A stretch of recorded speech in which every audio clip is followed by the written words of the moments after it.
Yeah, I know, percentage, they were supporting our season. Yeah, they actually have to. Yeah, he wants me to call Tom, The state helps, you know. encourage Tom to. Hillary, can you hear me okay? Yeah. And can you try speaking so I can make sure? Weird because it's public. Yeah. It is public. I mean, that is. Morning, hi. It's just. I don't want your name. Laid out. The general petition there. You know, we have. I'm just trying to make sure. Weird stuff. Yeah. We'll sit there and watch people come in and they have- Oh, my goodness.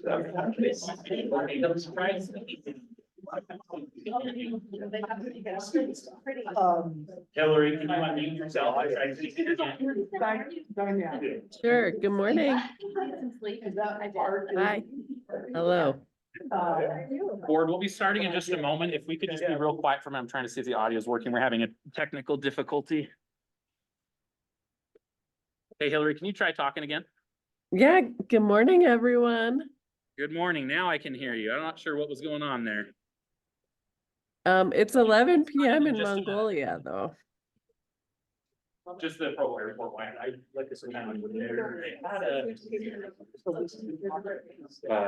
must be a different. In the past, I think it's just called their.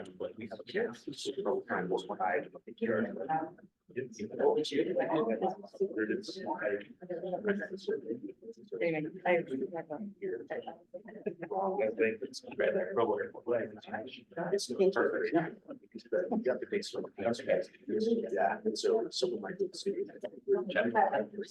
like giving that lean over that. I think it's best case. Okay, I believe it was one, and one line, I believe Hillary and two, looks like.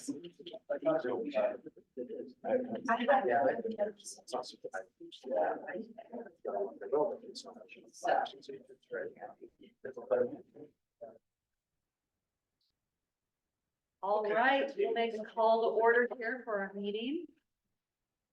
I'd like to welcome everybody here to the Utah Lake Authority board meeting here this Thursday, May 30th, here at the Provo Airport boardroom. And I'd like to welcome everybody who is here in person and online, as well as those who may be watching us in future time of the recording. We will first begin with a call to order of those that are in attendance on our board, followed by an inspirational thought given by our board member, Mark Johnson, Mayor Mark Johnson. And also, not to mention, I'll be presiding today, Mayor Carolyn Lundberg, as Mayor Kapusi is out today. So we'll go to that point. We'll do our call to order. I'll just start here on my left, and then we'll get to those online. Mayor Mark Johnson, Lehigh City. Carolyn Lundberg, Lene Millett with Orange City. Marty Larson with Genoa. Chris Carmen, Saratoga Springs. Ben Steyer, Forest Street Fire and State Lanes. Lisa Shepherd, Utah Government. all right, and those online, if you could please give your name and attendance. Hi, this is Hillary Hungerford, UVU. Reporting from Mongolia. Hi, everyone. Wow, Dedicated. all right, we have one other board member online. Possibly, there's a Julie's note taker. I'm not sure if that's Mayor Fulmer from Vineyard or not. Mayor Fulmer, I'm not sure, the Julie's note taker, I don't know if that's Julie Fulmer, if that is, if you could turn on your mic and let us know. It's AI. It's AI. Yeah. Okay. All right, It's just one more. we're good. We have a quorum, so we can proceed. All right, we'll go ahead and have our inspirational thought. Prepare to be inspired. Okay, we are. Okay, so, yeah, I thought about this. I didn't have to think about it very long because for some reason, I had the thought while I was attending our Memorial Day service last Monday, which was a great event, attended every year. And but a thought came to mind very strong, a meeting I attended with the League of Cities and Towns many years ago, where the keynote speaker was a Captain Michael Brejcha and the USS Benfold. And, you know, sometimes we hear these inspirational talks and we only walk away with one thing that we remember, right? I mean, that's how I am. the talk lasts for 45 minutes or so, and they're great talks, but then when we leave years later, we sometimes remember just one thing that was brought up in the talk. He's an author, and I was very impressed with everything he had to say, but the one thing that stuck with me over the years is a point about leadership. And that's basically what his whole talk was, is being a leadership of a naval vessel. And he said one thing he always focused on was doing the little things that he made a habit of. Like he said, he'd be walking along the deck of the ship and he'd see a little piece of paper had been discarded, was on the deck or whatever, he'd pick it up. And he'd look for little chores just as he walked around the ship, and it became a habit for him to clean up and do the job that other people are supposed to do. But that he was never afraid to bend over and do something or take on a task that somebody else, it was their job to come along and do later, but he always, did that. And he found out later how many people actually observed him. And that attitude he had of just doing the little things to keep the ship in shape. And I thought that was always very impressive. It certainly left a new attitude in my mind. Just pay attention to the little things and do the things that you don't think is your job and you think are beneath you. Just go ahead and do them, because that is what true leadership is. Thank you so much.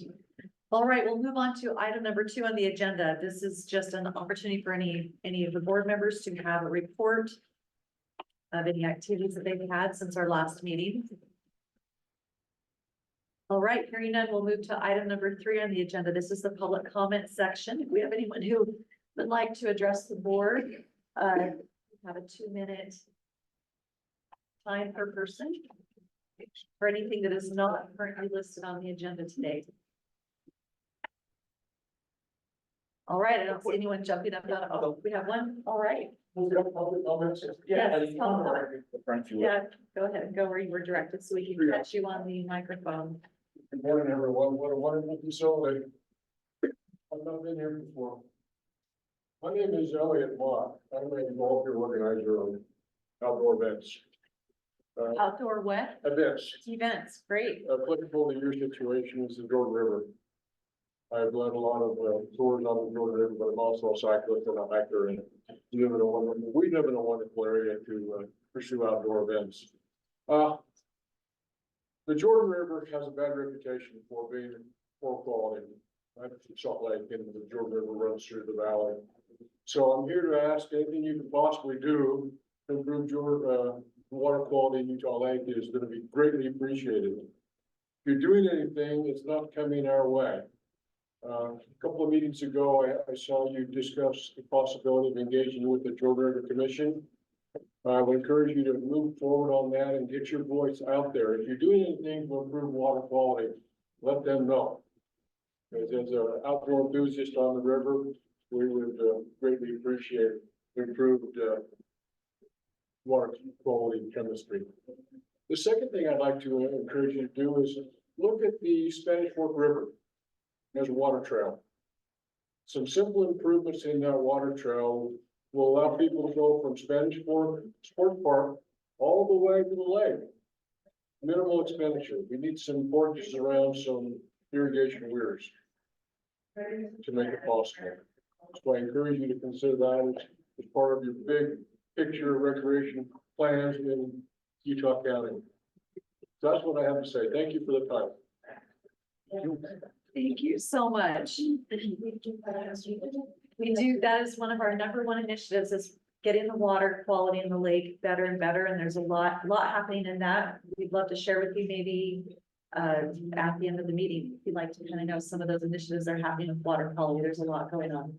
Thank you. All right, thank you for those thoughts. Any other public comment? All right, seeing none, we'll move on to item number 4. These are our consent items, a bit of housekeeping. So if anyone on the board had an opportunity to review the minutes from April 3rd, 2024, any changes or additions? All right, I entertain a motion. I move that we approve the consent items 4.1 and 4.2 as outlined. Second. All right, we have a motion by Lene Millet, seconded by Chris Karn. Any further discussion? All right, all in favor? Aye. Any opposed? All right, we have the minutes approved. Wonderful.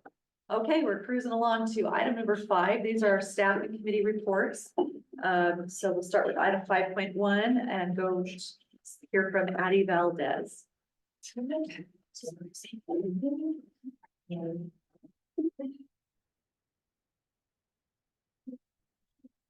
It's okay, we can bounce around the slide. Okay. Alright. Okay, we had it, our slide is different than our, Okay, that's, I just want to make sure. Would you like to change the order? No, that's fine. that's, That's- Thank you. Okay, Fine. Of course, we had that, no problem. You willing to operate the slides there, I guess? I'm getting lazy. Be all right, so. It's been a morning in technical glitches. Just jump 10 hours. I can still do that.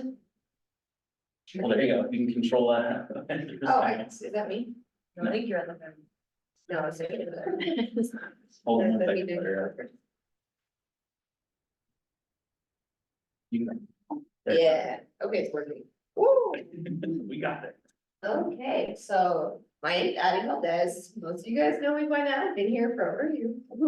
I'm a conservation biologist, so I work with a lot of the partner agencies to kind of implement our ecosystem management goals that we have established in our management plan, as well as just helping out on a lot of partner projects as well as our own. So I get to do a lot outside, also doing a lot of project planning, so it's pretty fun. So just some updates on some stuff that we've been doing lately since we last talked. So the planting parties that we've been doing are planting our native vegetation that we ordered last year. You guys have kind of been pretty updated on this project. You've been hearing about it a lot, so we're finally getting the plants in the ground. So you can see right here, I wish this was a laser pointer. Let me change it. Can't change it? Okay. So right here, this is where our first order of plants we got. It was over 6,000. These are all just tiny plugs. So each of those is an individual plant. And this is in the greenhouse that we did a partnership with UVU to build this. So they take care of all the plants for us. We built the greenhouse, but it's a great place to store them. So we kind of have this opportunity to partner together, but also keep our plants safe. So like I myself don't have to maintain them over 6,000 of them. So we've done 4 planting parties so far. We've done them with a few of the cities. We did one with Vineyard City. Oh, is it legit? Oh, yeah. Okay, great. That's much better. So we've done 4 planting parties so far. We did one in Vineyard City, which was our largest. We had over 120 volunteers, put in about 2,600 plugs in about 45 minutes. So they're pretty fast, they're pretty efficient, which is very fun to see. Then we've also done one in Saratoga Springs. We did it in the park. It was very also successful. We were really happy to see all the volunteers come out. And then we've done a couple other smaller ones with more individualized groups. So we put about 4,000 plugs in so far, and we have another order coming in on Monday, actually, of another 4,000 plugs. We're doing a large party with Chamber of Commerce. Hers isn't here. I have stuff to talk to them about it, but we should have a couple representatives there and just really have it be a really nice public event for like news agencies to see, as well as just getting a lot of plants in the ground. So we're really excited about that coming up on Tuesday. So that's kind of our progress on our planting parties. The other big thing that we are really excited about is we were funded for our water restoration initiative for this fiscal year. So we received over $202,000. So that's not counting any of our funding. Our total budget's gonna be about $610,000 of all combined pool funding. So we're really excited to be able to get that to continue our shoreline restoration program that we've been doing for the past decade. So we're really excited to continue that because we are getting so close to removing a large portion of the Phragmites that we have. And now we're kind of shifting into this effort where we are revegetating instead of just getting rid of all the Phragmites. So next year, a lot of our funding for this will go towards this effort of putting more plants in. So very exciting stuff. And this is just another example. This bottom left one, I'm not sure how well you can see it, but these are some examples of the plants that have been put in the ground by volunteers. So it looks pretty flawless, pretty seamless. So that's what we like to see. And then another fun project that went on that we completed in about February was with, the Provo Water Delta, or Provo Delta Waterfowl Chapter. And we were able to put in 18 duck nesting habitats. You may have seen some couple of things on the news, so we got a lot of great coverage from this, and it was really nice to have that positive feedback from the public. People were really interested in this. And of the 30 that we have, being used in, Provo Bay, 26 of them are active. So just like this, these little baby ducklings, they're using them. So that shows that these are really important artificial habitat that we're providing. Basically saying that habitat's not existing in Provo Bay by itself. So us adding that in really gives these, ducks and these hens a chance to have more successful nesting. So we're very excited to put more of those in next year and just be able to keep seeing these things do well. What's the plan to expand that duck program and where are you gonna do it? Sorry, what? What's the plan to expand the duck program and where are you gonna do it?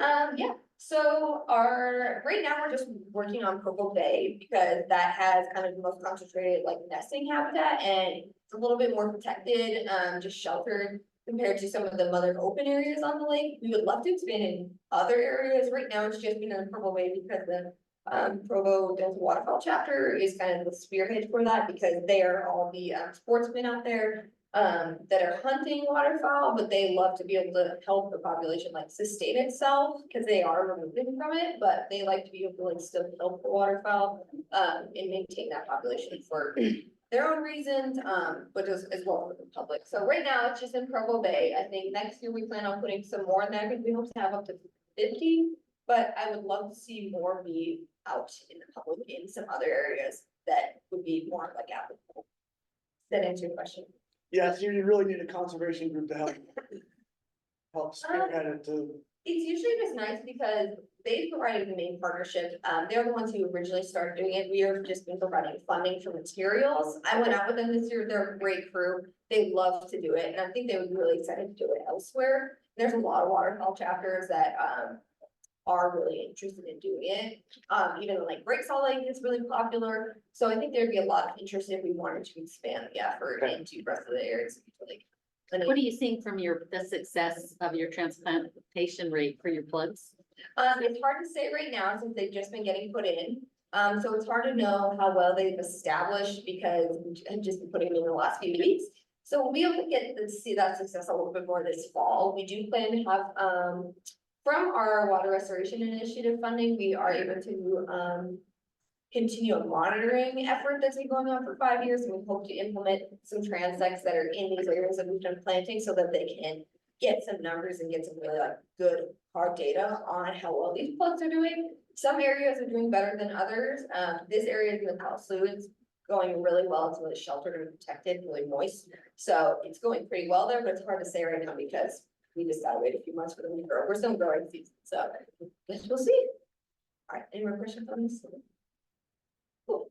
All right, and then just some more updates on our education and engagement improvements for kind of our ecosystem portions is we're still working on our stormwater seminar initiative. So this is in partnership with Division of Water Quality, Utah County Stormwater Coalition, then the Provo River Watershed Council. So this is basically to implement the next year some really niche stormwater efforts for Utah County. This has already been taking place in the Beaver Valley.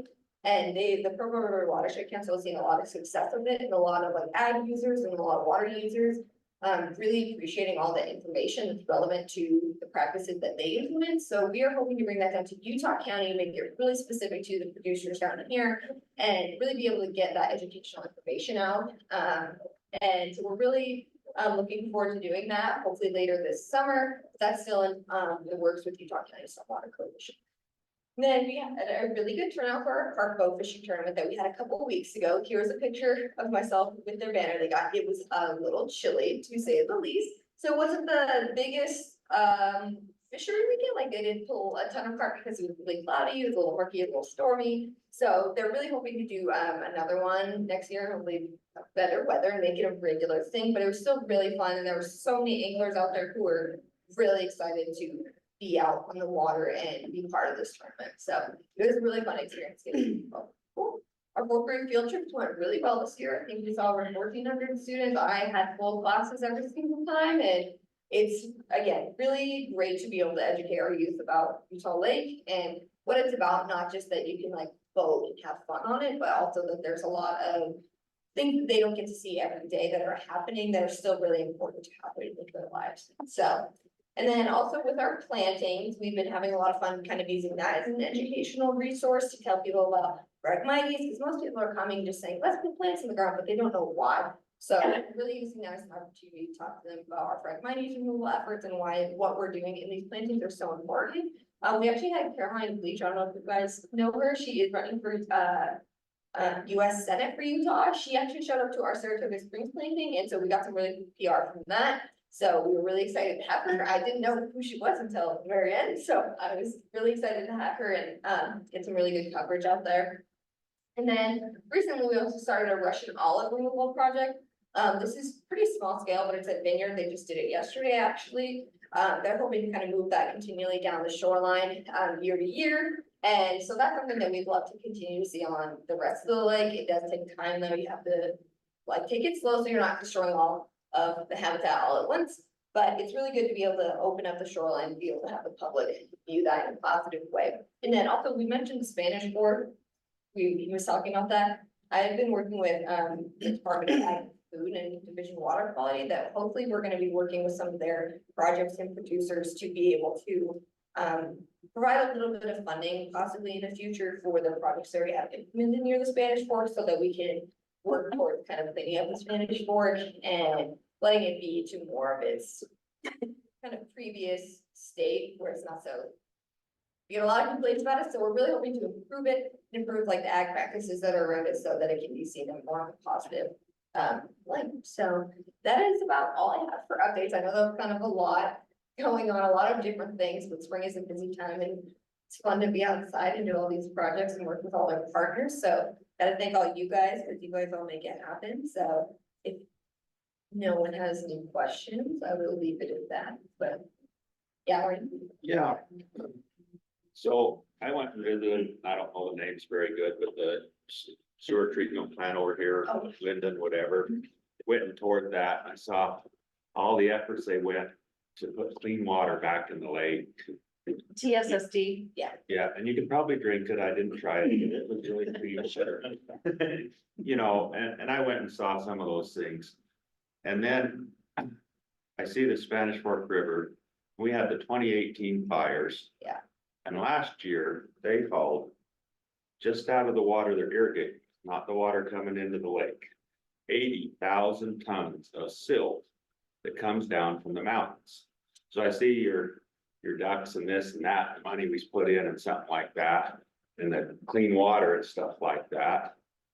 And great effort, a lot of work, a lot of caring, a lot of love in that. And then I see what those fires did. And I don't know that we changed policy, so next time we have a fire, we don't get more firemen lighting up all the unburnt fuel and burning everything up till it gets so hot that they can't even reseed it because it's sterilant. And 6 years later, we have more silt coming down that than the year after the fire. And it's getting worse 6 years later. And so when you care, and I know that's more maybe a watershed thing than the Utah Lake Authority thing, but it seems like we put a lot of effort in and sometimes miss the big picture because I could see another fire starting and we not learn from history and do the same thing again. And sometimes I think we could get a bigger bang for our buck. Yeah, and that's what I think, working with the Department of Ag and Food and doing what we can do, because again, like you said, that's when we get higher up in the watershed, that gets a little bit more towards Forest Service and federal level where we don't really get a say in that, but like we are really looking forward to working with the Spanish Fork, kind of like that valley to at least improve the practices and improve some of the water quality down there and more with front. Even though I know a large portion of it is coming from like silt and runoff and everything like that, but we are definitely gonna try to work towards doing what we can down here in the valley that's kind of within our zoning of Utah Lake and stuff. So we're really we're looking forward to being able to partner with landowners and people like that in order to improve quality of the Spanish Fork. But again, yeah, you're definitely right that it's gotta start higher up in the watershed. Sadly, we don't really have any control of that, but I would love to see better policy be put into place how to manage those fires, because I know that was a really big deal with a lot of the watershed. Not even just in Spanish Fork, but it has had a lot of detrimental causes to everywhere. So I think there's been a lot of research to look into how to improve those practices. But yeah, I would love to see them further So research. so when those fires happen, they got big enough, the Forest Service hands it over to the feds. Yeah, Okay, and when they hand it over, they give it total control to do what they have to do till it's out. And then they leave, they're gone wherever the next California, wherever, stuff like that. And they have no. They don't even know what they did, they're on to the next one. And it's out of our control, they've moved on. I think something ought to be said. I think it ought to be brought to our attention because it is moved on. That's moved on to another one. They've done it. They're gonna go do the same thing somewhere else. They've moved on, so we don't say anything and we handle it. So I just think that ought to be verbalized once in a while. Well, you mind if I? Yeah. Go ahead. So forestry fire and state lands has the firefighting responsibility for the state of Utah on private and state lands. So we don't necessarily have the direct responsibility on like the Forest Service lands. But we do a lot of work on the Forest Service lands and in conjunction with the Forest Service, and the state legislature has invested quite a bit of funding into fuels reduction. So we have 2 crews that are new that are gonna be, all they do is go in and try to remove fuels from these areas and try to create better patterns. So when we do have a fire, it doesn't become a catastrophic fire where we're burning everything and there's nothing left, holding up the mountain. So I'm not an expert on the fire aspect of things. I tend to stay into the lands side of our division, but if it's valuable to the board, we'd be happy to bring someone from our fire staff here to explain, what measures the state is taking. I mean, we can't necessarily force the federal government to do things, but we are doing a lot with the state to try to manage, from the mountaintops down to the lakes and rivers. So there is quite a bit being done, but if it's valuable, we'd be happy to share that. So has practices changed since? I think there's a lot more initiative to be preventative, and then also, like, it used to be that we would, the fire management practices would allow fires just to burn, and it would just be a waiting game, and you would just, when the fire happened, you would put it out, hope it doesn't get out of control. Now, I think, like, an example, I think that fire that you're referring to may have started from a controlled burn, but I'm thinking of the same fire.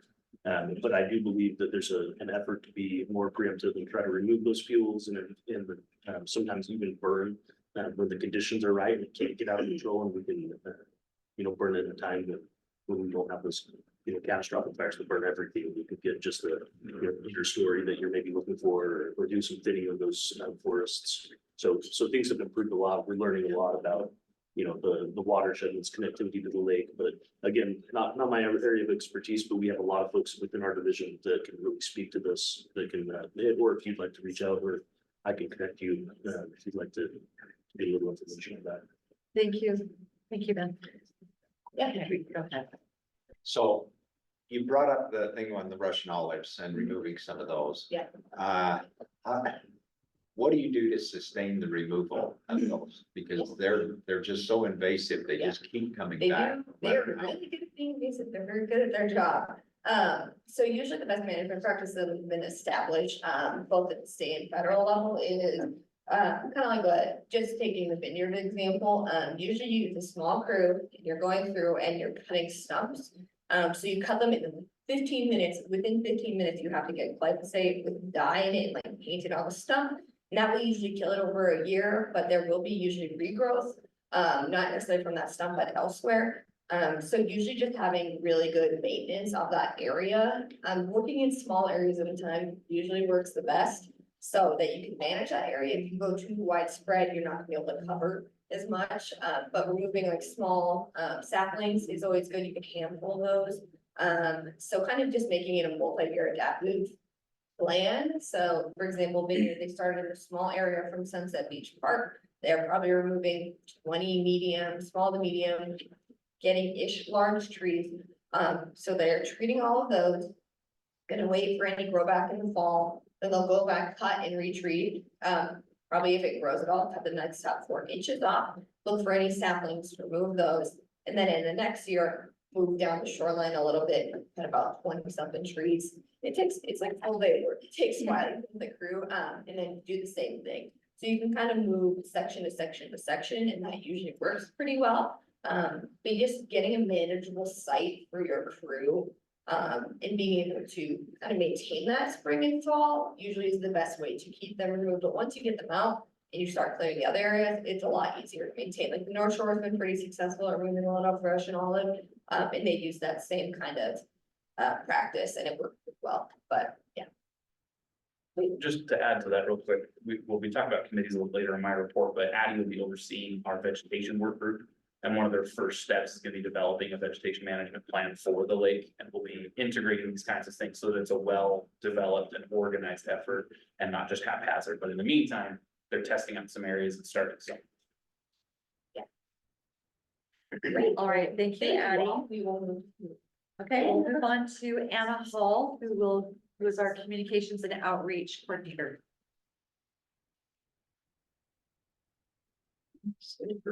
That's okay, I don't have anything to point to. You wanna leave the point for Susan? I don't have anything to point to. Okay. Okay, hi everyone, this is my second board meeting and I actually unironically really love these. So some of the things we've been up to, do I need to introduce myself any more than that? I mentioned your name. Oh, good, okay, cool. I've been here for 5 months now, and I love the Utah Lake Authority. Anyways, so some of the things we've been doing since the last meeting, like Addie said, field trips, we had a ton of success. We had almost 1,400 students, not quite over, but, we had, I think, 12 or 13 schools. Something like that. I know we have 13 presenters, and then we're working on getting some feedback from them. And then starting preparations for fall field trips already, which is super exciting. Social media is like an everyday thing for me. I've been making some spreadsheets and doing lots of like pattern tracking and trying to figure out what works best for reaching the largest audiences and making sure our messaging is on brand and correct. And then, this week with the Russian olive removal, I posted some things on the story so that people could interact with them. I put little quizzes, and I think those are really fun. So I'm going to try to do more of those as we are out more this summer. And then photos every time Addie has to go to the lake for something, I usually go with her. Usually because I'm her ride, but also because I will go take pictures, and I'm always learning something new, whether it's about a new plant or a fish or birds. Addie's very smart, she knows lots of things. And then if we don't know something, we come back to the office and we find out. And then I'm also working on getting my drone pilot's license, so hopefully that'll be relatively soon, and we'll be able to get some really cool footage and photos of what's happening at the lake so we can see from a more bird's eye perspective. Lastly, the festival's coming up and we're really excited about that. We've got a new theme. It's like kind of a beach theme, and we've got a banner up on 500 West, and lots of signage and new stickers and all kinds of fun things for that. And I'm sure Heather will talk more about the festival. And then just working with the entire team to come up with new ways that we can have more events or have more outreach opportunities throughout the year and upcoming years and things like that. Pretty simple. Yes. So on your drone license, does Utah Lake, where's that? We do that. Yeah, we would actually, I've had my drone pilot's license for 5 or 6 years now for the agency. Because we are a government agency, it's required that we do have a license. We can't just operate it recreationally. But we have a DJI Mavic drone in the office already, ready for her to start using. So expensive or is it very? It's been 2-3 years now since we bought that one. I think at the time it cost us $1,400 or $1,500, I think is what it cost. well worth the investment too. It was really crucial, especially in filming some of the Walk Our Way project footage that we've developed on our YouTube channel. So it's a great research. Thank you. All right, any other questions for Anna? I just like the educational aspect of what you're doing, because if we really want people to understand Utah Lake, you are key to that, right? And social media is such a help right now, so thank you. Yeah, of course, thank you. All right. Cool. Okay, thank you, Anna. Next, we will have Heather McEwen talk about events, programs, and sponsorships. Alright, just as a refresher, last board meeting was my first meeting as well. I just was hired on in March, and so I've been able to do a couple events so far, to be here. Yeah, so we had our Paddle with Care. Actually, well, I guess we'll do Utah Lake first, because it's not there first. So the Utah Lake Festival is June 8th, from 10 to 2. I've confirmed with all the vendors, like food trucks, there should be a pretty good event. The only thing that's a little, we have to like keep in mind is that the water levels of it is super, super high. So I'm working with Josh Holt at the state park to make sure the water levels are okay for people to come, make sure everyone's safe and we don't, do anything that they're trying to do. But so far we're excited. So if any / all of you can come, I think you should. That'd be really great. Could you announce where the location is? Yeah, Utah Lake State Parks. So I'm not. That's where it would be. Okay, and that's our social media post right there. And I'm saying how it's like a beach theme. So that's been kind of fun to revamp and should be exciting. Kind of an update, we had our Paddle with Care event, which is based on water safety. It's in memorial for like the girls that lost their lives at the Utah Lake in 2020. We had their parents, like we had Sophia's parents come, we had another sister of the other family come. So that was really great that they arrived. We went from Sandy Beach to Lincoln Beach Marina. A lot of people love that route. It's a little bit longer, a little bit harder, but the people love the challenge. We had double the amount of participants compared to last year. And but we think in years to come, we're gonna do like an in and out route rather than from point to point, just to make it easier on people when they unload their rafts and kayaks and stuff. It can just be simpler. That was a success. We have our sponsorship program up and running. So thank you to those that have already met with myself and Luke. I appreciate that and appreciate your patience in me learning and just kind of fumbling over my words while I figure things out. So if I haven't heard back from you, I might follow up email, but that's been going really well. Just create some more sponsorships for future events that we want to do or current events, more plantings that I need to talk about. And that was really beneficial for us. And lastly, I've been working really hard for our Adopt Shoreline program, just really cleaning up the record. It's been a while, and so I called everybody on our list for every trail, every access point. Are you still cleaning it? Are you still want to participate? And I've gotten almost everybody to respond. So I've updated our website with shorelines that still need to be adopted. I've got some new inquiries about people that want to adopt. So that's moving forward, and hopefully we can keep those clean and keep it good to everybody else. So that's it. Does anyone have any questions? Okay, thank you, Heather. Yeah. All right, next we'll have an operations and recreation update by Sam Brager. Thank you, Chair. Real quick before I get started, I want to give a shout out to our staff. Any of you that have been on the board for a bit, back when it was even the commission, 8 years of it being just me and our director, it was a lot to carry. We wore a lot of hats and we did a lot of great work, but I cannot say how proud I am of all the work that our staff has been doing as we brought them on, especially for how new they are on the job. They're fast learners and they're producing a lot of great results. Speaking of which, we don't have presentations from two of our staff. I wanted to at least recognize them if our interns could stand up. We've got Marlene Martinez is our events and outreach intern. So she's been helping a lot with updating our website, doing an amazing job on that. It needed a major update. So she's been doing wonderful on that. And then we've got Josh Newman, who is our GIS and technical intern, which is the first time we've had an intern for this. Typically, we've had an outreach and events intern to help with our busy season this summer. But Josh has been helping me with a project I'll be reporting on. He's been doing a lot of great data management, helping us to refine some of our spreadsheets that we use regularly, and also aiding us in some of our GIS work at the lake. So I want to make sure I recognize them as well today, since they're not doing the presentation. Thanks, you guys. Also, before I get started, a couple of items I forgot to mention at the beginning. You all should have in front of you a board pocket guide that we got printed off. We've had this printed in the past. It just provides you basic resources. I won't go through with you today, but it's It gives you the board membership and contact information, what the required trainings are, some information about our goals, our meeting schedule for the year, et cetera, et cetera. So that's available. You also should have a lapel pin in front of you. We had some of these lapel pins made with the Utah Lake Authority logo. And then on the back table for the board members today, we actually have 3 different designs of hats that have our logo, and you're welcome to grab one of those as well. We want to make sure that as board members, you're proud of your membership and can represent the authorities you're out and about. So hopefully you enjoy those. But to continue on my report itself, I have a couple of slides. The first thing I'm gonna hit on briefly, I will speak to the auditor's report next. Cameron Dalton on the next agenda item asked me to fill in. I wasn't able to attend today. But on transparency and committees, the state auditor's report, as I said, I'll hit on in just a moment. We were also selected, some of you may remember Senator McKell bringing up at our last meeting, the Independent Entities Act, which was SB 154. Which is a new required audit process every year for the Office of the Legislative Auditor General to do. And the Utah Lake Authority was selected as one of the agencies this year to undergo that audit.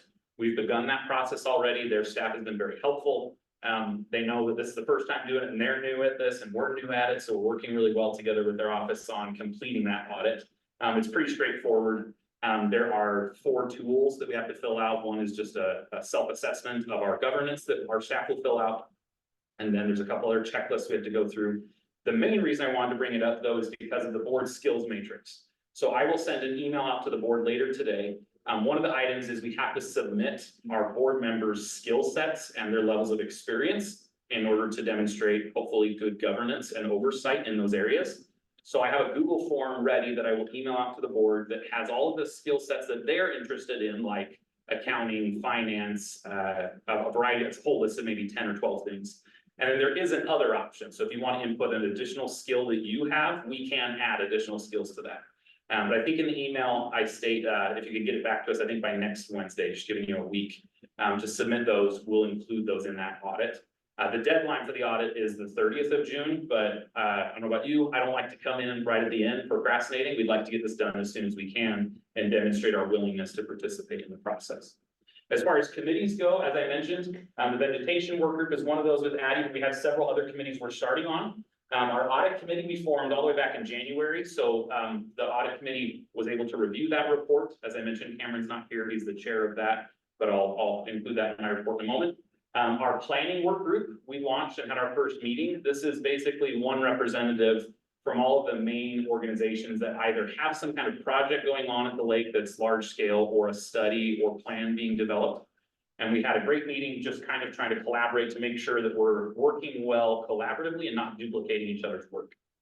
We also have the vegetation work group, our trails and conservation, which our lists are almost finalized and we'll be contacting those individuals to start meeting. And then we are working with UCMA, that's the Utah City and County Managers Association. Think through that one. We're working with them to operate as our statute required local government group to utilize all the city managers and county managers here as a feedback forum for that. And then our advisory committee, the list is still in development, as well as Walk Our Way, and then the water quality work group.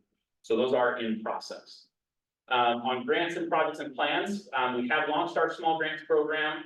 We funded 4 projects with Saratoga Springs, Vineyard, Santaquin, and then Paddle with Care. I expect by the end of the year, about half of the funds be allocated that will be spent, and we'll carry over the remaining 30,000 into next year's budget. But those are progressing well. The project I mentioned that Josh and I are working on is our visitation analysis. So we're going to be installing, EcoCounter is the brand that we're using, their visitation counters at all 27 public access points. So these will either be pedestrian counters or vehicle counters, depending on the access point. But this will enable us to be able to record just a very simple count. So there's no data privacy concerns. We're not, it's nothing to do with Wi-Fi or phones or anything. It's just a laser or a infrared or electrical field. And as it's interrupted, it makes a count. And that will enable us to be able to track what visitation looks like. So we can look at, how frequently access points are visited, what times of year they're visited. It will help us to be able to prioritize management for improving and also protecting these access points at the lake. So right now, we're currently trying to finish up the permits and preparing to make a purchase. The goal is during this internship with Josh, we'll get that all installed and get that set up so that we can maintain and manage that data and then also share that with the various partners that we have for being able to, make those management decisions. Next one, I wanted to give you just a heads up, in our next fiscal year here, we'll be developing our recreation access plan. This is something that's mentioned in our management plans implementation schedule, mouthful. So this is basically doing an inventory of all of the access points at the lake, determining their state, locations, who manages them, amenities they have, if they're in good condition, and then working with a diverse group of stakeholders and also public input to develop a plan for managing all of the access at the lake and the recreation amenities for the next 5 to 10 years. So that will be, we forecast right now that we're gonna try and kick that off right at the end of summer or start of the fall, this next fiscal year. Speaking of the management plan, this is something I wanted to hit on. We approved the management plan in January, and our staff has been working diligently to start implementing that plan. So this first page is the short-term goals, almost all of which we have either made some progress on or already completed. So we're working on developing our ecosystems program, our communities program, and our recreation program. We're working as a part of the carp removal efforts. We're setting up work groups. We'll be starting our recreation access plan shortly, as I mentioned. We're doing private property outreach. We're working with volunteers. What else?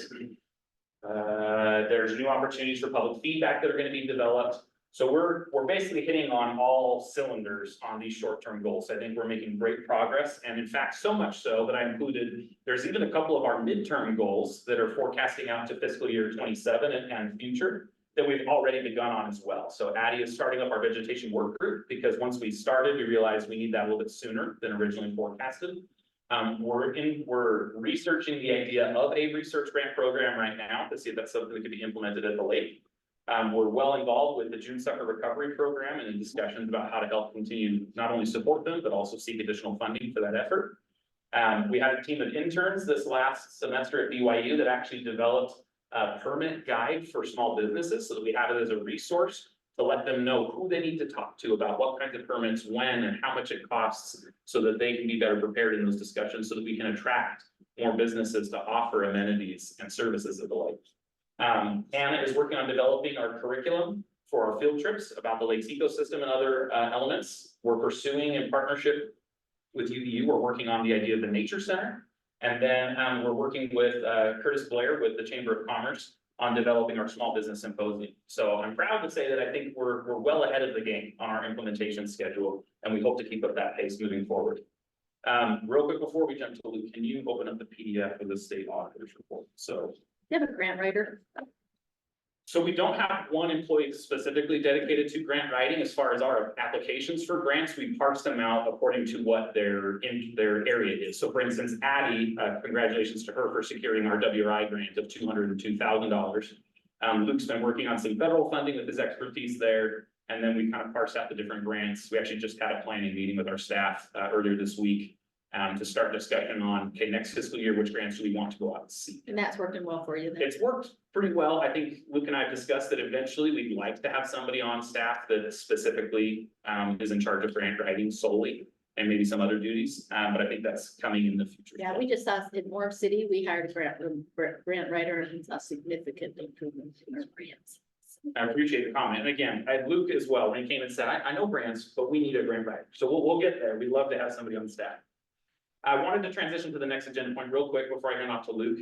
If you can navigate it for me, just scroll down, or if it's, is it pages or scroll? Okay, pages. Go ahead and keep it on this page. Okay, so this is our annually required audit by our statute, which is in partnership with the Office of the State Audit.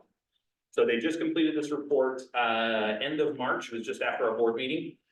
There's, I believe it was 4 items that they mentioned that we need to make some improvements on. So I wanted to hit on what those were and let you know already what the implementation we've done to improve upon those. This was sent out to you in advance so you can review the report. It's very brief, really easy to read.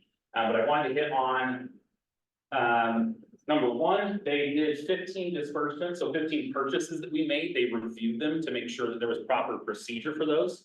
And one of the and they selected those out of the entire fiscal year 23. One of those, we couldn't find the paperwork. So we owned that, right? That we could not find that paperwork. I think something just happened as we were making the shift between the commission and the authority, and it's been misplaced somewhere. However, that said, after being transparent about that with the state auditor's office, we did go back in our records and found the original invoice that was sent to us from the consultant. This was a transaction from BWP, which is the firm that did our brand development for our logo and our brand guide. And so we went back and printed off the invoice again and duplicated the record, so we do have that copy on file now. But we wanted to make sure that we were transparent about that we did have a mistake. So we worked on making sure that all the files are kept in the correct folder now so that we can avoid using paper for purchase in the future. The second one I wanted to hit on was that they had a comment on. Number 2, they pointed out that the balancing, so our monthly reconciliation, they pointed out that for several months during the fiscal year, we didn't have adequate separation of duty to ensure that monthly card statements were reviewed and reconciled by someone other than the card holder. The time period that they're referring to, it was just me and Eric Ellis. There was only 2 of us on staff. And we believed that we had done enough separation of duties, meaning Eric was in charge of recording everything in the ledger. And then I was in charge of verifying everything on the bank statement matches the ledger and matches the actual purchase receipts themselves. What the state auditor's office recommended was, in addition to that, when we do the monthly reconciliation, because we have, and now we have even more staff that make purchases, that 2 individuals review the monthly reconciliation process. So now currently that's Anna Hall she's our clerk for our finances, and myself. And then in the next fiscal year, we actually plan to hire an accounting firm to help us with a lot of our accounting and our finances. And so we'll additionally have that ability to rectify that issue. So I think this one we're not very concerned about. It's just, it came from a time period where we only had 2 staff. We believe we've done enough separation of duties, but we've been taught that there's additional we can do, and we've already put that in. The last 2, number 3, they pointed out that, again, this is back before we had more staff. Well, actually, I guess that's not relevant. The timesheets that we submit, we had the director always signs the timesheet as well as the employee. But in the past, the director signed his own timesheet, and we weren't aware that we needed to have a second set of eyes. So with Luke, we've now set it up where Luke, as our executive director, reviews all of the staff in the office and signs theirs in addition to their signature. And then as our deputy director, I review his timesheet and I sign in addition to him. So once they made us aware of that, we immediately implemented that change. So Yes, Mark? it's not salary, it's time sheets with hours. Yes, yeah, so all staff are required to track hours and submit those timesheets. Are they paid hourly or salary? They're paid out. Okay, thank you. The last one was. Where was it? It might be on the next page, Heather, maybe. No, go back, sorry. Thought we had a 4th one. No exceptions, sheets.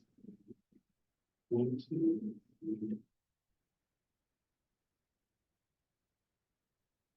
I thought there were 4. I had my highlighted version and I left it at the office on accident. So I guess it was just the Is that 3. number 6 down there? Because it comes from under 6. It says there's no exceptions on number 6. These are just the items we had exceptions on. I wanted to make sure we reported on. 4, no exceptions, 5, no exceptions. So one at the end of 7, isn't it? Oh, could you try the next slide? Maybe I did miss it. Oh, yes, thank you. I appreciate that, Martin. So number 7 is just referring to proper posting of agendas and meeting minutes associated with public meetings. Just in the process, it appears we forgot to upload the approved meeting minutes for the meeting on March 29th of 2023. So we've now gone after the fact and updated that. Since then, we also developed basically a help sheet. This is all of this, and this was my time, so I'm the one who forgot to do that. Anna now is in charge of that, but she and I developed a 1-page help sheet that basically just states this many days before the meeting, this has to be posted, the day of the meeting, this needs to be done, and within 3 days after the meeting, this needs to be done. So we have a very simplified help sheet that she has on hand instead of having to go review OPMA and try and find what those requirements are. We developed that list to help facilitate avoiding forgetting to upload approved meeting minutes after the fact. So those are just the 4 exceptions that they noted they wanted to make sure we included. I feel confident that we were able to address those satisfactorily after the fact and be able to prepare in advance to avoid these same issues occurring.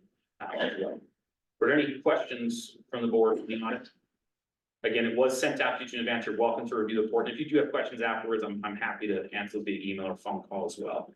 But it went really great. The state auditor's office was wonderful to work with.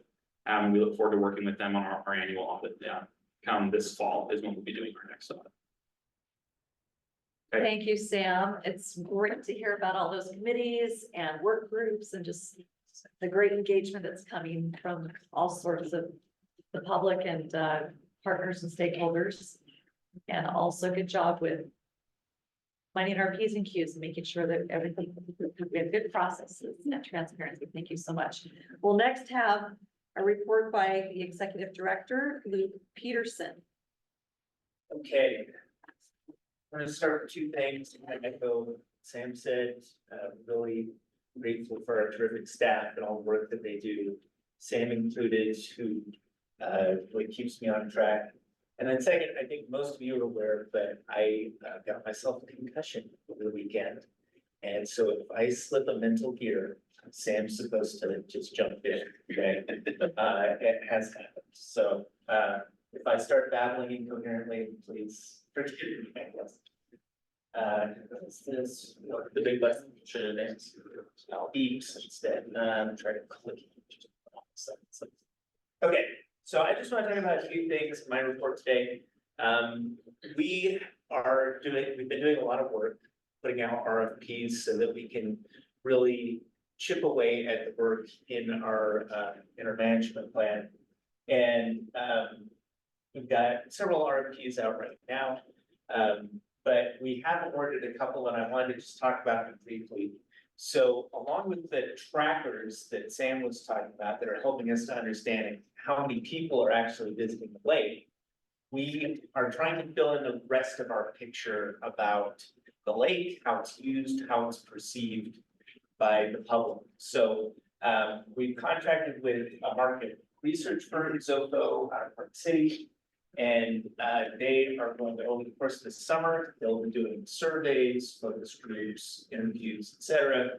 So that we can fill in the gaps on our knowledge, right? We kind of know, we have a lot of anecdotal, this is how people feel about the lake, how they think about the lake, what they see as the challenges with the lake. But I don't think that we can really manage and plan around an anecdote. So the goal here is to get enough data for us to really understand and respond to these perceptions. So we'll have the data from the trackers that lets us know when and who, how many people are visiting. This will help us to understand how people use the lake, why they use the lake, and why they don't use the lake, right? And so along with that, this ties into an initiative that I think is really critical, and as I've spoken to people, I see a lot of need for it, is to also get out there and change people's perception of the lake, right? For those of you who haven't heard my Danny DeVito analogy, Utah Lake is Danny DeVito, right? This is how I explain it to people. It is the Danny DeVito of lakes. So when you think about Danny DeVito, he's not exactly what you would call somebody from Central Casting, okay? He's short, he's rough, he's balding, etc. But we still love Danny DeVito, right? And we would replace him with a more traditional actor, right? So we want to work on getting people to sort of love the lake as it is, even as we accept and acknowledge the challenges and the areas that we have to improve with Utah Lake. So in that vein, we're very happy to be working with Herman Brothers, who are a local advertising group. Step forward. Oh, yeah, I'm sorry. Yeah, sure. A local marketing firm. Herman Brothers, who are probably most famous for their Spotty Potty ads. We decided to work, we had a lot of great proposals from a lot of great firms, all of them terrific.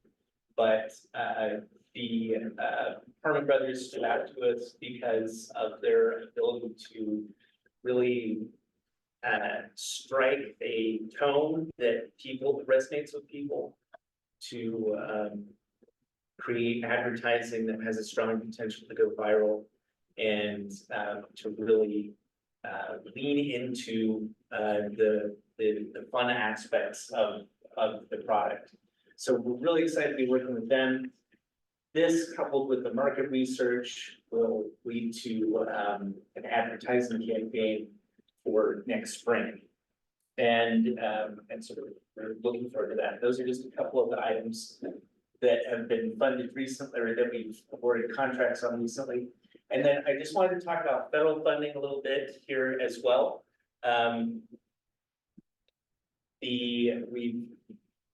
We've benefited from working with UVU on a lot of things, and they've been great partners. And we've been happy to support them in their work towards the Nature Center for Utah Lake. They put in their federal request to Congressman Curran. Very happy to have learned recently that it was ranked as his first priority. And we are not going to count any chickens before they hatch, but we're excited about that. With that federal funding, actually we've been working with UVU. If we can secure that federal funding, we think we will have the path to help to fund the Nature Center. Likewise, we have pursued our own request with Congressman Owen's office. This would support recreation access, improvements and planning, some master plans for some of our access points, and various other things. And I am very happy that out of over 200 applications that I received, we ranked 4th in very good. Nothing is finalized yet, but this is really good progress over a very short amount, right? We really just, you know, since January, we put together these proposals. We've been to DC a few times between me and Sam. And we're really excited about these prospects and also the grant writing, other work that we've mentioned already. That's it for me. Are there any questions? Yeah, with the Nature Center, that's. You're looking for federal funding. That will be money that goes to UVU. And Yeah. then they will build the Nature Center. It'll be a UVU facility Yep, on land donated from Linden, correct. and ULA offices will be in there. Yes. Okay, Some of the fine details are still being worked out as far as like operations. so we're no longer trying for state funding at all.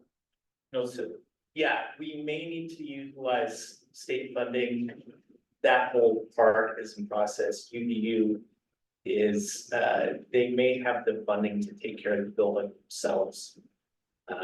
We'll have to see. It will turn around, what are President Jimenez's priorities.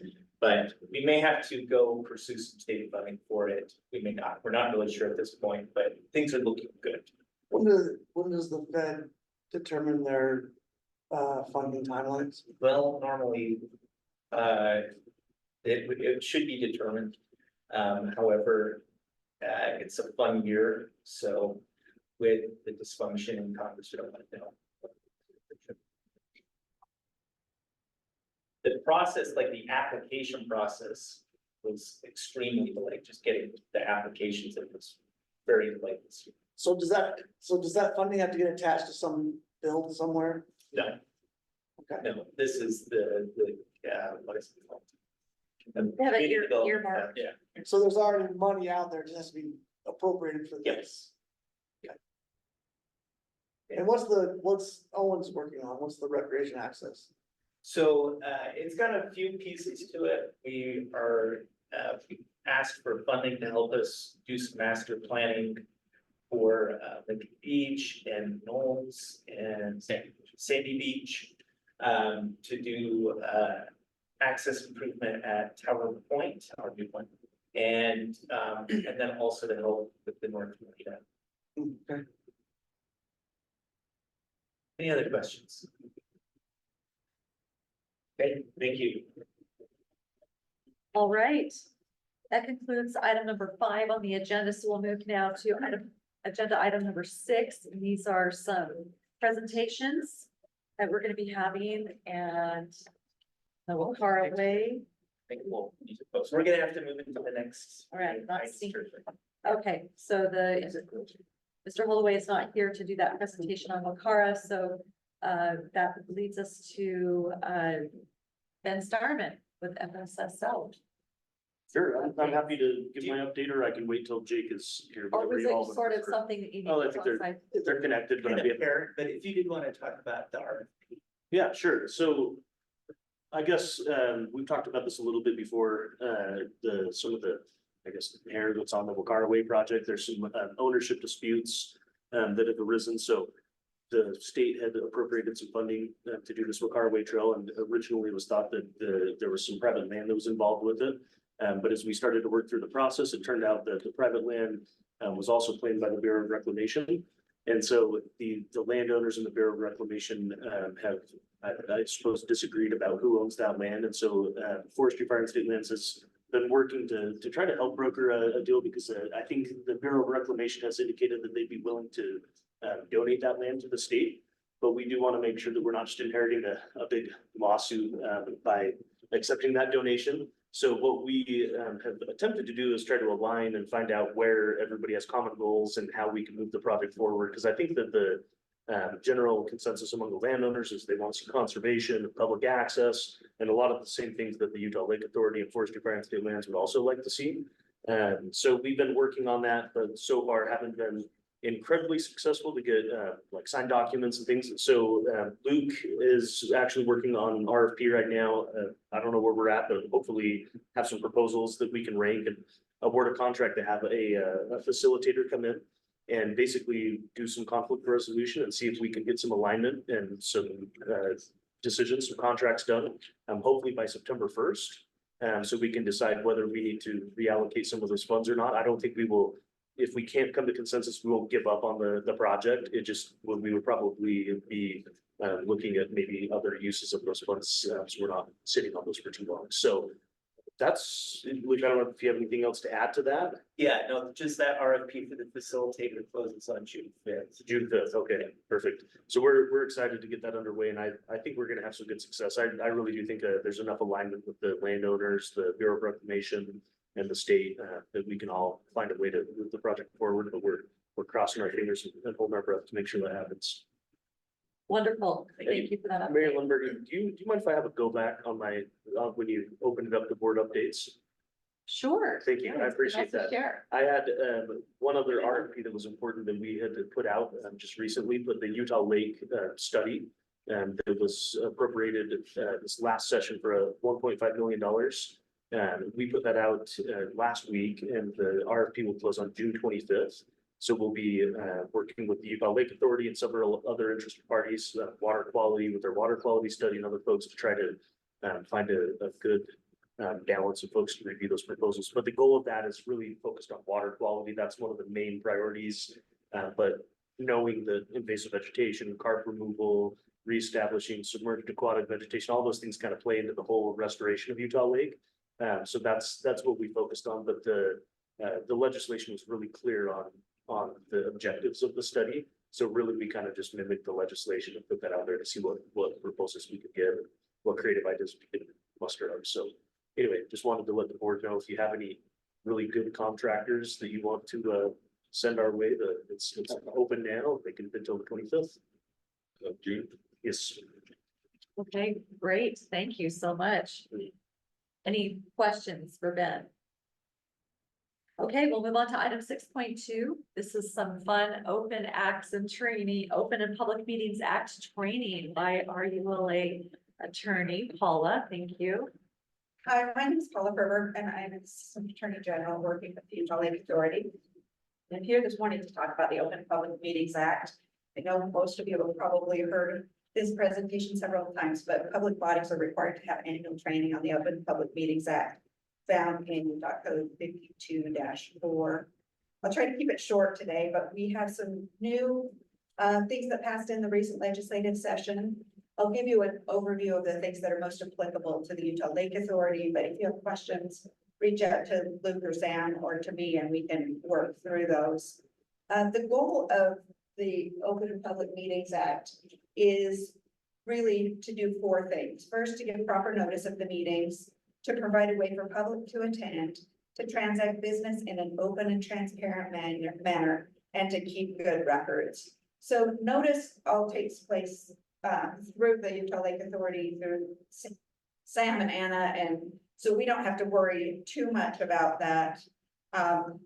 The only thing I would say about the notice is if you have something that you want to discuss at the board meeting, that you let Mayor Fusi or Mayor Lundberg know, or Luke or Sam, so that that can be on the agenda. Because if things are not included on the agenda, you can talk about them at your meeting, but you won't be able to take any action on them unless they are noticed on that agenda. One of the recent changes to OPA is the definition of meetings, and I'm just gonna read you what it said. The new statute defines a meeting to be a gathering of a public body or specified body with a quorum present, and that is convened by an individual with authority to convene the public body following the process provided by law for convening the public body or specified body, and for the express purpose of acting as a public body or specified body to, and these are the three important factors: to receive public comment about a relevant matter, to deliberate about a relevant matter, or to take action upon a relevant matter.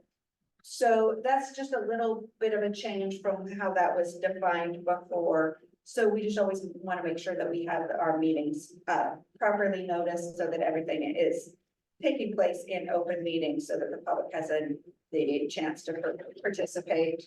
There was a slight change about the electronic meeting section. In the past, there's always had to be an anchor location for an electronic meeting. Now the meeting can be entirely electronic with everyone participating remotely, but there is an option if somebody requests with it more than 12 hours before the meeting that there be an anchor location so that people can show up. Then there has to be an anchor location. Otherwise, we just need a way for people to attend remotely. One other interesting change is about predetermination of an action. And they specifically included in the new statute that there can't be an agreement of a quorum before a meeting of something that's going to take place in a meeting. So it says, put it in my notes here and now I can't find it.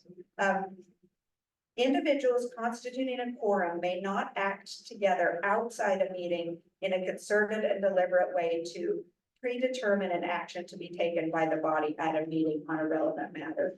I guess that they had some concerns that people were emailing back and forth and talking about how they were going to vote on something and not having those discussions in a public meeting. So that is now prohibited. Prohibited to make those agreements before. I have a question on that if I can. Yes.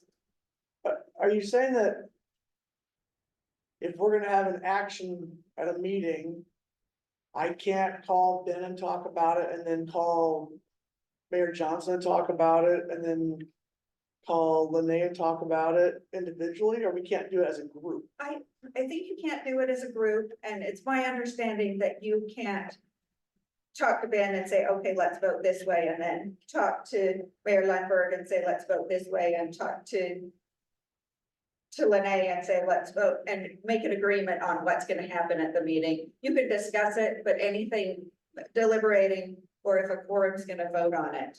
That's my understanding, is that that just can't be, they call it a predetermined action to be taken at the meeting. So there will be some, I think, some interpretation of how we're gonna have to figure that, work through that, because we do all talk about things in advance of meetings. And you can change your mind if you want. Yes, Depending, I've seen that happen, right? right. I don't understand how they would determine. Yeah, I mean, it is an interesting way they worded it about not having a. Yeah. Yeah, I think it always. Individuals constituting a quorum may not act together outside a meeting in a concerted and deliberate way to predetermine an action to be taken at a meeting. So I think they just don't want collaboration and everyone to say, oh, let's do all of this and do all of our deliberating before, and then go into the meeting and just say, okay, well, we've decided this. The deliberation kind of needs to be more open, is my reading of that. That's a quick picture I'm understanding. So in Chris's example, his example's fine as long as they're not all trying to say, we're all gonna vote this way on Yes. this. Or But the, discussing it and expressing opinions is fine. yeah, I But think- email or some kind of text message or, I mean, any kind of quorum effort that shows, oh, they were collaborating to try and make a decision first would be the problem. Is that what you're saying? yes. So I think we just need to, I mean, we're always gonna have communications beforehand, but we just need to make sure, that the deliberations about any relevant matters take place in our meetings so that it can be open to the public. So no group text messages, Chris, saying they need to approve an item in advance. But we just don't include you on our. Yeah, yeah, as long as I don't know. So. But when you go into a closed session and talk about. A bid item or whatever you wanna call it. You talk about it, and you come out of the meeting and make a motion, and that is different, way different, that's a apples and oranges thing. Yes, and we're gonna talk about, so all of our meetings are presumed to be open unless they are closed, and there are very specific times. I've listed them up here, most of the time, no, I lied. So most of the time, what we would be discussing in a closed meeting would be something about real estate, a real estate purchase, specifics of something like that. About the character of an individual. So there are very specific times when a meeting can be closed. Let me make that go back.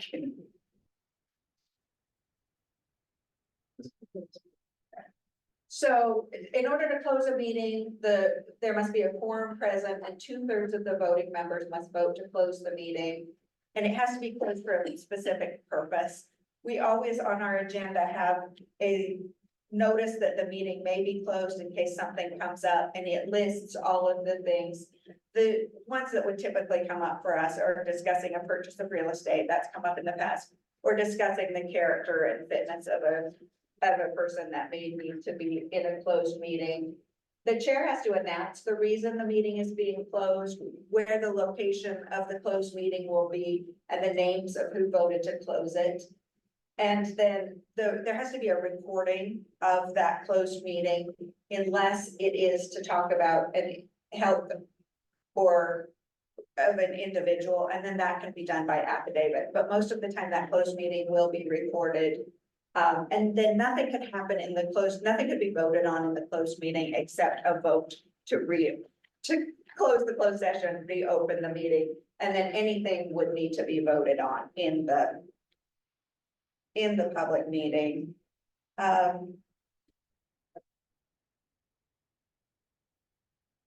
So.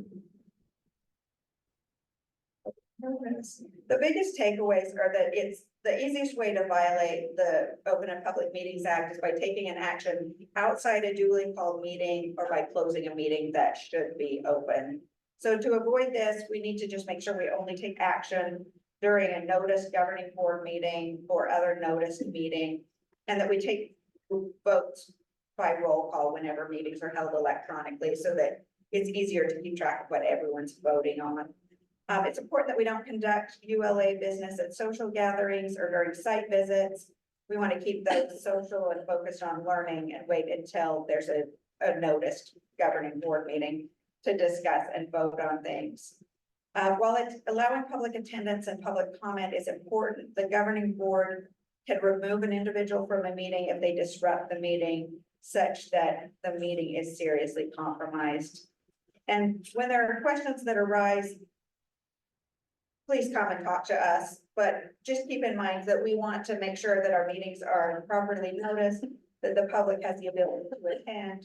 The business is transacted in an open and transparent manner, and that good records must be kept.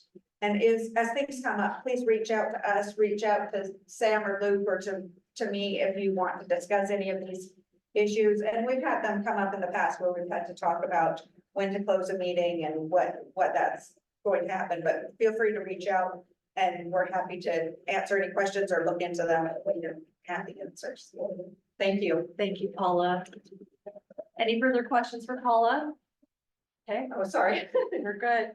All right, that moves us on to item 6.3. This is a Utah Lake Wetlands Preserve update by Mike Mills with URMCC.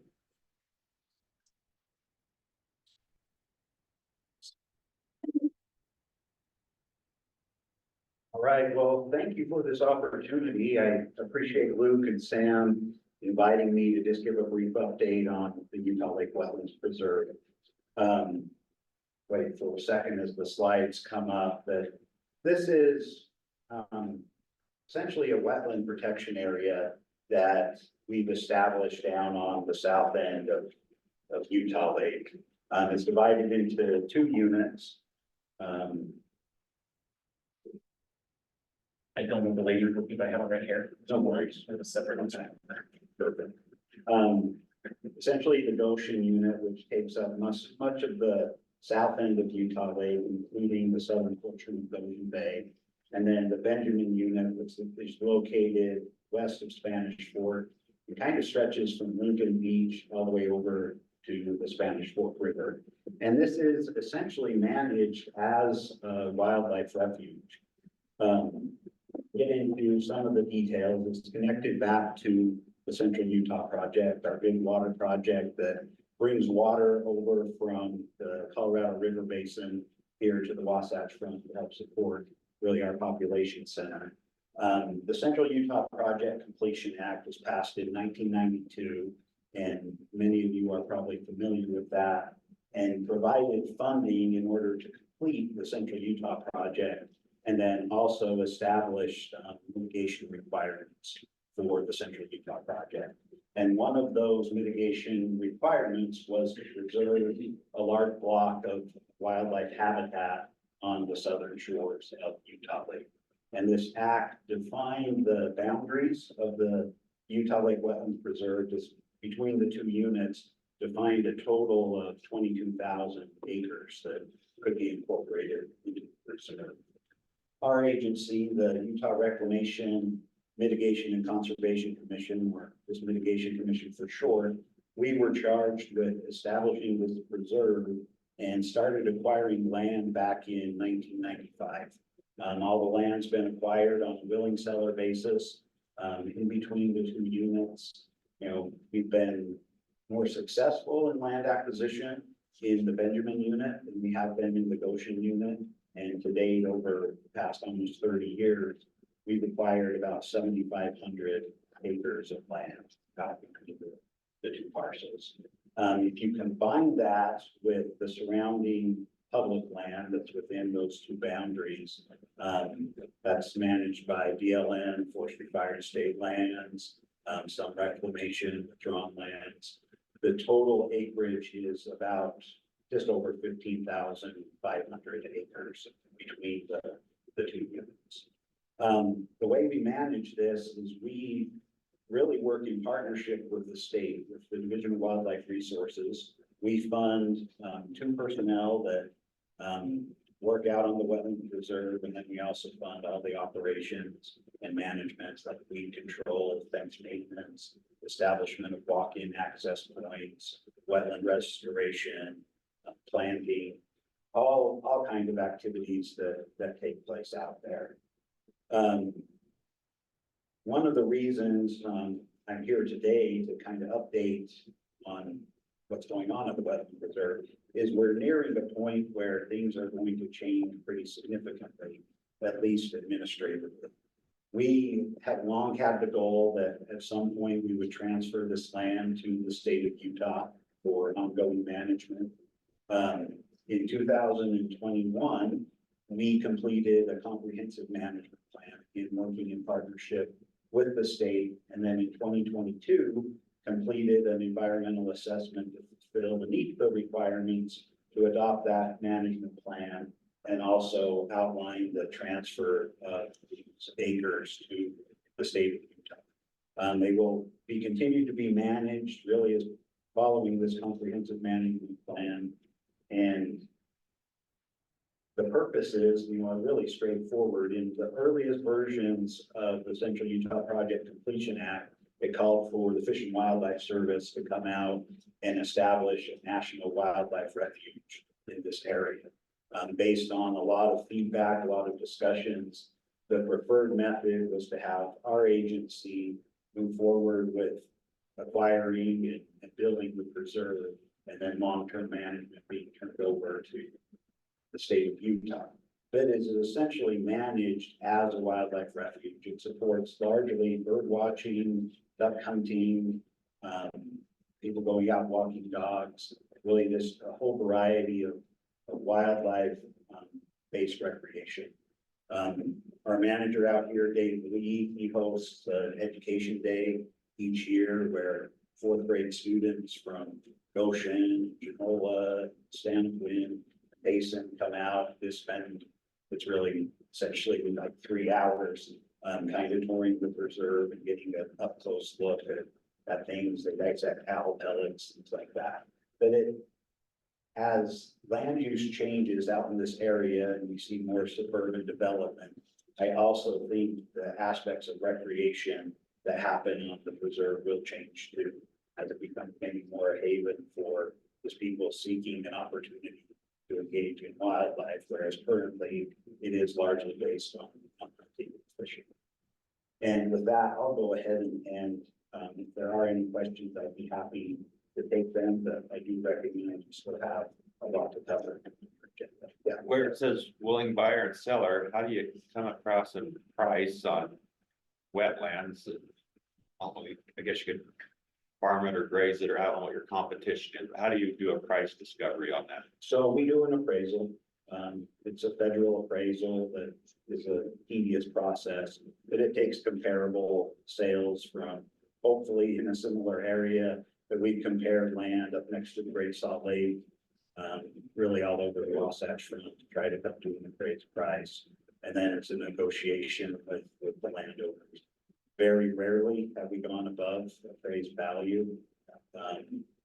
And for that reason, it's been pretty difficult to make acquisitions. Our average from a landowner coming to us and saying they want to sell before we actually complete a purchase is about 3 years. Mike, it's a great presentation. I'm curious on the Goshen Bay and even Benjamin Slough. Do you all acquire any water rights in your acquisition of the property? We have both water rights and also irrigation company shares. Not as many as we would like. You always like more water. But it's in the neighborhood of about 750 acre feet if we compiled everything we required. So to manage a 22,000 acre reserve with 750 acre feet of water. Well, then, I guess maybe to follow up on that, I know Benjamin Slough stays pretty wet, but on Goshen Bay, when we have low water years, are you seeing pretty challenging scenarios with keeping that as a wetland? I mean, how do you manage the low lake levels? So it's usually pretty good in the spring, as we come out of winter, and but we end up with these acres of mud flats out there. And they do provide some habitat, but as you get into late summer, there's not a lot we can do. Last year and then this year also, the high lake levels, they just become really productive areas that the birds love. But when the lake falls below compromised elevation, they don't provide a ton of habitat. And sorry, one last question. Are there any significant inflows into Goshen Bay, like any big springs or tributaries that go in there, or is it all just kind of fed from Utah Lake? It's all kind of fed from Utah Lake. There are 2 spring complexes that we've acquired, but we're talking less than 5 CFS out of it. And then the drainage out of Mona Reservoir comes down and picks up some water from the Goshen Warm Springs area, but that rarely makes it. Thank you. Yeah, it's usually I'll take it there. One more question. Yeah, so how do you regulate abuse, 4-wheeler? Can anybody go do anything they want? How do you regulate keeping it? It's through fences and gates. And we provide walk-in access points. So we have ballards set up to try to keep motorized vehicles from going in. And for the most part, we don't have problems with ATVs. I don't know if it's more self-policing than anything, but we don't really provide a wide enough area for ATVs to get through the fences. You know, there, every year, something cuts a fence, and you have to go repair it. By and large, that's sort of a huge concern. All right, thank you, Mike, very much. Okay, we're on to item number 7 on the agenda. This is a work session for us here today, and I'll turn the time over to Luke. Yeah, so, this, HB 335, this is effectively what delayed our meeting for this month, because we were trying to sort out how to address this, and the really good news is that we figured it out. And we don't have to have any, panicked conversations today. But I want to take the time to respond to any questions you have about how it affects us. I would say that overall, the net effect at this point is that we wound up with something that's very similar to how we were funded to GOEO before. With the addition that we have had to adopt a few accounting practices that are overall beneficial and just good practices. And then now our money goes to FFSL for our budget. And those are the main takeaways for how this operates. We have to do some things to make sure that we don't wind up in a situation where we might not be able to receive a grant, but that again comes down to accounting practices. And I think overall it's been very beneficial. And my main takeaway at this point is I'm so glad it's over and we have an MOU to sign. And I want to thank Paula for all the work she did on this and identifying the problem, working through it.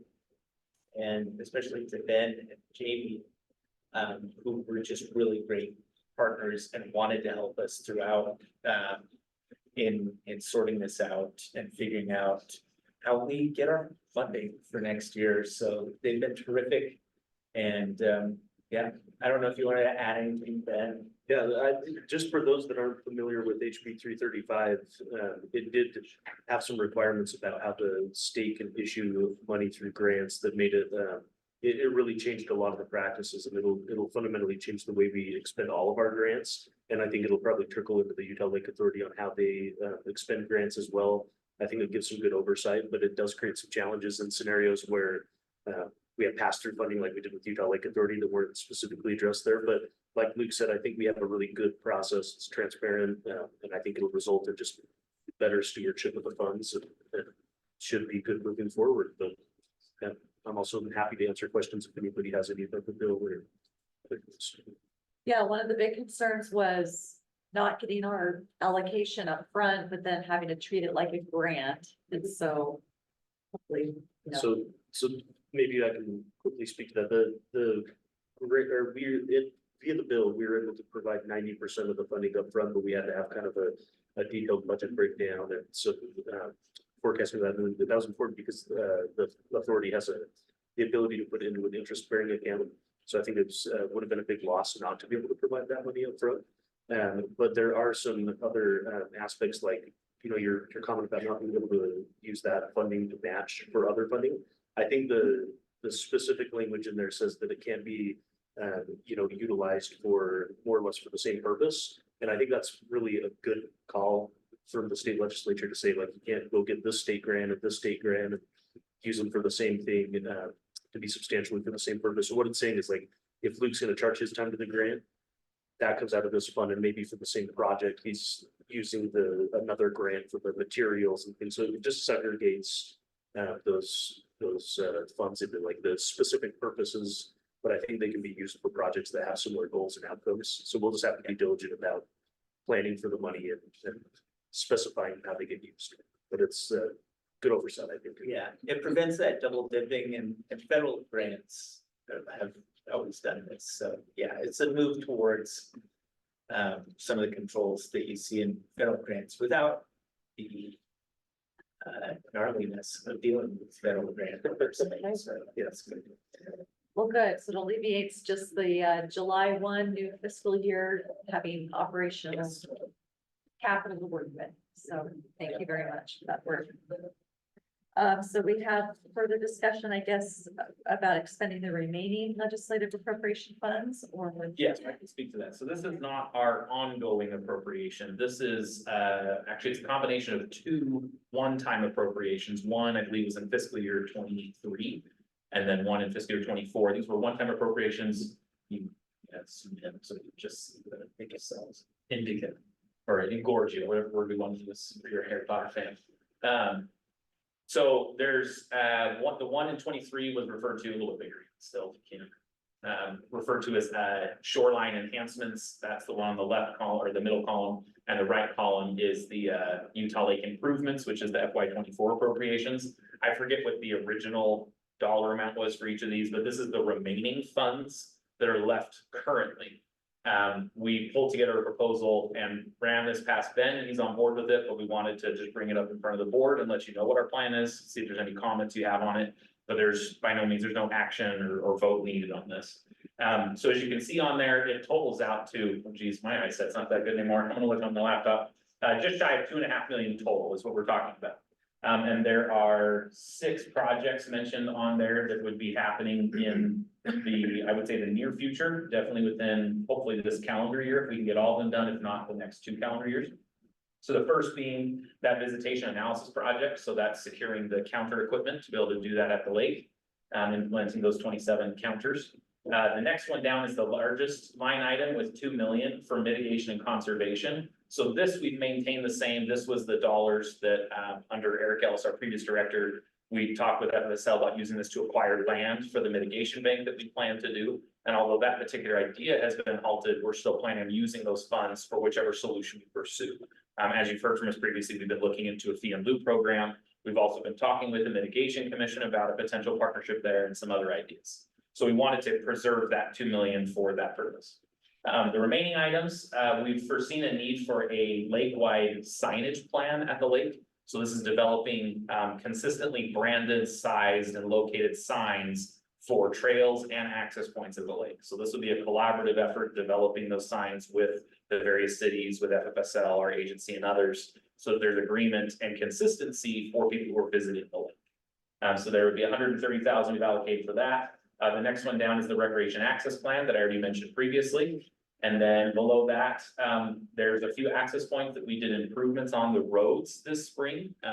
Milepost 13 over on the west side of the lake, Mulberry Beach, Swede Lane, and Mill Race. Of those, Mill Race, Milepost 13, and Swede Lane are in need of some fencing repair or replacement. And so we plan on using a small amount of that to hire a contractor. We already have some of the fencing supplies, and we'll secure additional supplies to install those fences and then repair that access. And then the last one is a PCB testing. This is updating the PCB advisory on carp and catfish, both bullhead and channel catfish at the lake.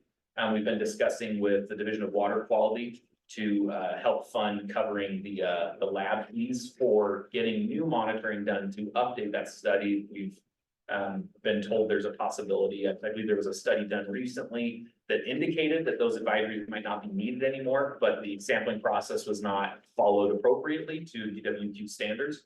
And so we're going to be partnering with them this summer to take advantage of the carp removal efforts to also remove the necessary fish in order to do that sampling and update that advisory. So between the two funds, as I mentioned, it adds up to 2,497,879. And that's our intent with FFSL on spending those. I just wanted to see if the board had any questions about those projects or a concern, or if there's another priority you'd like us to consider in expending those funds that are already allocated for the lake. Any questions? I like your signage plan. We're excited for that. Does that sign, does that budget? Is that to create a plan, or is that to replace all signs? So the funding is specifically to develop the plan, and we would be seeking funding to actually print and install additional signs outside of this. I believe the plan itself, we're forecasting it's actually gonna be a little bit more than 130,000, but this is just the amount from these funds that will go towards that effort. So the sign plan would be developing branding and other guidance. And then we would pursue the project of installing new signage. Where it's needed, for instance, we have several access points that don't have any signage right now. They used to have signs, they've either been shot apart or removed for some reason. And then as new signs become needed, right, as new trail segments are completed, they would be built at that time. So we won't necessarily be putting signs everywhere once this plan is done, but wherever they're needed and then in the future as needed.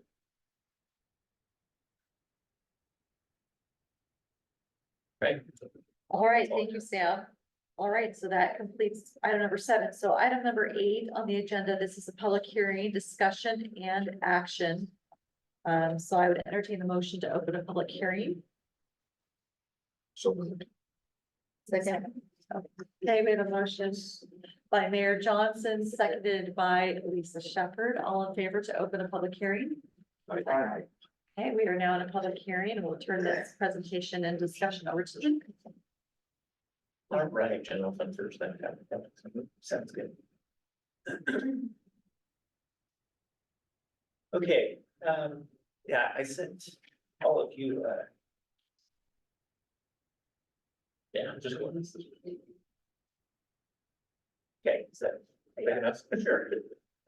I sent, it's okay, she got it. It's good. So I sent all of you, a bit about, some of the changes since we put out the initial proposed budget, the draft budget at the last meeting. But, I want to talk through just a few things on here. On the revenue side, we have many more line items, than we did before.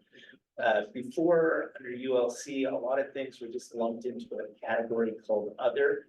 And, I think it's just generally good practice, but also, good transparency and helpful for all of us, especially as we were working to bring in more grants, more additional sources of funding, to break them out so that we can see exactly how things are going on these fronts.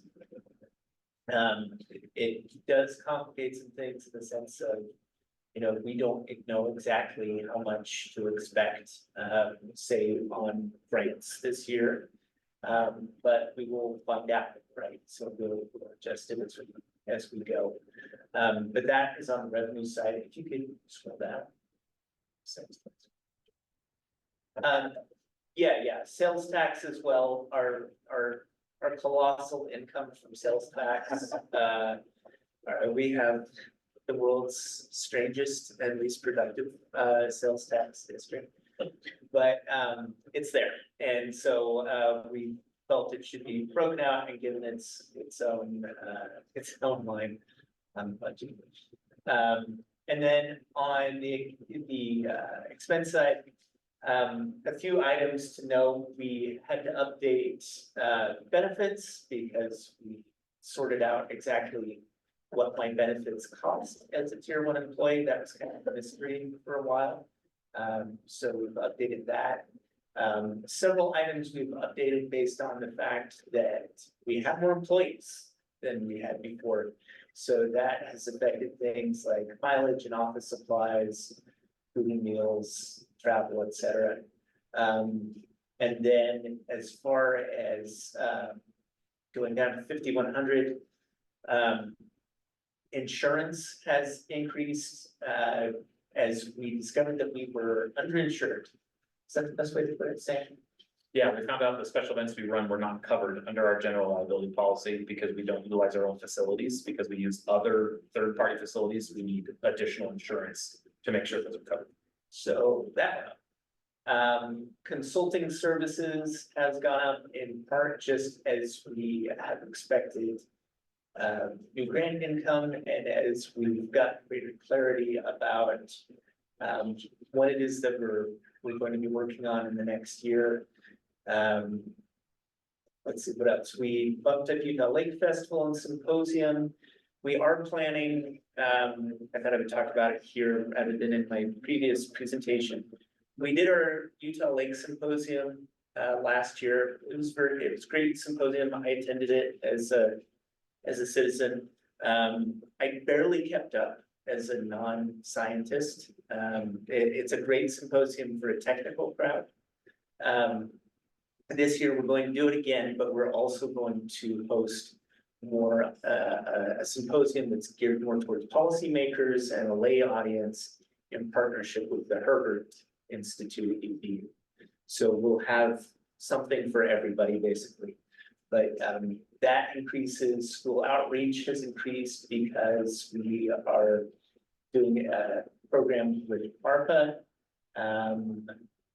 Those are the main items, is that right? Oh, and small grants went down because we are carrying over 30,000 from this year to it, and then we're going to move the funding to the next fiscal year. For the next one. I don't know if that made sense. So instead of accepting applicants in a fiscal year and funding them that year, we'll accept them one fiscal year and fund them the coming. And that will allow us to forecast better what funds we need for that small business program. Thank you. Only other thing I know is the promotions account increase for the advertising campaign and such. Yeah, but I don't think that changed versus the. Oh, the tentative? No, Yeah. sorry, that wasn't it. So those are all the updates. Anything, and then capital projects, I don't think.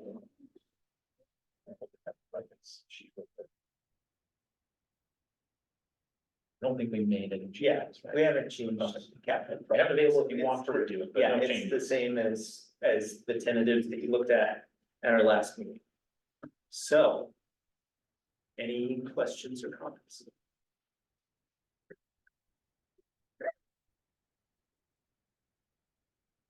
So on the expense budget, the budget's the max, so you have to come to the board before something changes where you need to go over budget. So when you have the income and the expense matching each other, the match is a max Yes. that you cannot go over, so most likely you'll have a little carryover at the end of the year. Right, yeah, and that's in there. There is, we planned for a little bit. But yeah, and that is where accounting for grants will make things interesting in the next year. Because we'll need to account for it on the expenditure side. I think primarily in the past, our grants had come to Utah County. So in the past, we had a small amount under other income and we had some very minor income sources, for instance, some partnerships with like the June Sucker program or such, but we were talking in the single digits of thousands. The only grant that we got regularly under the commission and the first year for the authority was the WRI grant, but in the past, because of where the Phragmites treatment program was at, that grant actually went directly to Utah County to do Phragmites removal. But starting now with our most recent grant award of 200,000, it will now be coming to the authority because those funds from WRI are targeting the revegetation, and Utah County is still working on the vegetation removal. So the authority and FFSL are directly contributing to the county to do that treatment. And then the WRI dollars come to ULA to manage moving forward. So in the past, we just didn't have those income sources, and we may potentially need a budget amendment in the future. Luke and I expect we'll have to revisit that, but it kind of depends on how the year pans out with grants and expenses associated with those. All right, any other questions? On the current budget, this is an action item. So staff is looking for approval of this proposed, Here, real quick, just a Yes. reminder, we need to close the public yes. hearing and then do. so this is a public hearing, so any public comment or question? The move, All right, we close the public hearing. all right, thank you. Okay, we have a motion to close public hearing. We have a second. Okay, seconded, I think. Mayor Johnson, all in favor? Aye. Okay. Any opposed? All right, we're bringing this back to you then, board, for a motion to approve the proposed fiscal year 2025. Move to approve the proposed FY 2025 budget as stated on the agenda. Okay, we got a motion by Chris, seconded by Lisa, all in favor? Any opposed? Okay, great. All right, we do not need to exercise item number 9, as we had such great training by Paula. We don't have any litigation or competency to discuss. That's just a holding place on the agenda. Should we need to do so? So just a quick announcement, our next board meeting is scheduled for Wednesday, July 17th. Here again at this location at the Provo Airport, so entertain a motion to adjourn. Okay, first and second by Nate. Bill, all right. Okay, thanks, Mayor. All right, all in favor to adjourn? I, Okay. We are, I have a question. yes, We have to quit at 11 or move to go on? What happens at 11? When our meeting's scheduled to quit? If we don't adjourn, we keep going or? do Oh, we if we're have not quit? to adjourn, I don't know that we ever had a situation where we don't adjourn. Occasionally, we've I gone mean, over, if we reach 11 o'clock, because our meeting is 9 to 11, we have to move to extend, Oh, or no, we just no, we're keep okay going, to- or nothing happens. yep, it just continue, the meeting operates until it's done, and we. Okay, so we don't have a hard 11 o'clock Nope. deadline. Nope, that's just a suggested timeframe. Okay. calendar purposes. Yeah. Wow, careful talking.